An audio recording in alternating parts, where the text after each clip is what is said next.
That's right, you have read the title, How to Get Yourself Out of the Rut. Make sure you watch this video right towards the very end because I'm going to give you some really simple, effective, actionable steps to get yourself in the direction that you really want to go in. So where I work, a number of people say, oh, you know what, I don't really want to be doing this.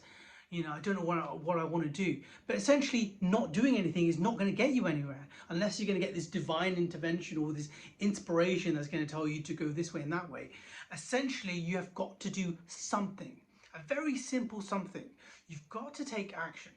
So action can look in a number of different ways. That could, number one, lead for you to take some sort of course on Udemy. I did this Reiki course going back about 2 years ago, and I thought Reiki was something I'm interested in. I paid about £10 or whatever it was, and after doing the course I realized, no, I don't really want to do this. But had I not spent that 10 quid, I would never realize that Reiki wasn't for me.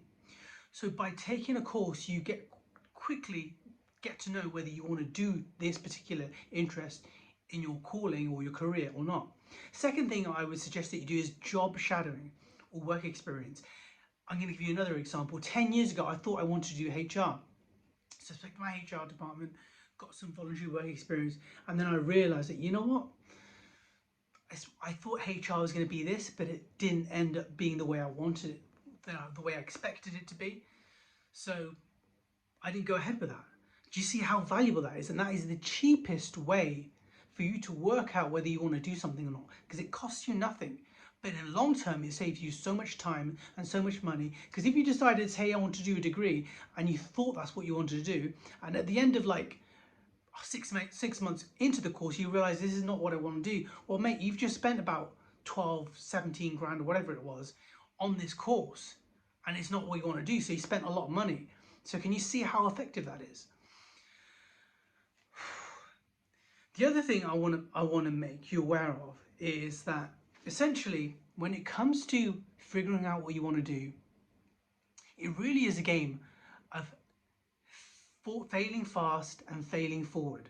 So essentially, let's say you're on a job right now, it's not what you want to do, but think, you know what, I think I want to do something in sales. You apply for the job, you get the job, and then you realize that, no, this isn't what I want to do. You've not failed. Although it might seem like you failed, but you're failing forward because you've realized quite quickly, relatively quickly, that this isn't what you want to do. So by taking these steps, by applying for the job, by trialing different things, you might think that you failed, but what you've really done is made a step forward in the direction of where you want to go to. And you're getting closer and closer and closer to doing work that is resonant to you, that does resonate to you, okay? Essentially, I want you to do work that makes you happy. I'm on that journey myself. I've just applied for a job at the NHS as a rehab assistant. Now, do I know that this is exactly what I want? No, I don't. But unless I do that, unless I get my foot in the door, I won't ever know. And that's the beauty, is that we're all trying to figure things out. We're all making things up as we go along. We're all taking these steps thinking that's what we want to do. And it may be the thing that we want to do, and it may not be the thing that we want to do. But you have to be willing to take those calculated risks to move forward. At the end of the day, what kind of risk is it? It's just a job at the end of the day. It's nothing more than just a job. No matter how great this job is, it's just paying the bills, really. So you've got nothing to lose. And I know some of you got a mortgage and all of that stuff, but essentially you can take some kind of risk, whether that means you volunteer or something. There's always a way forward.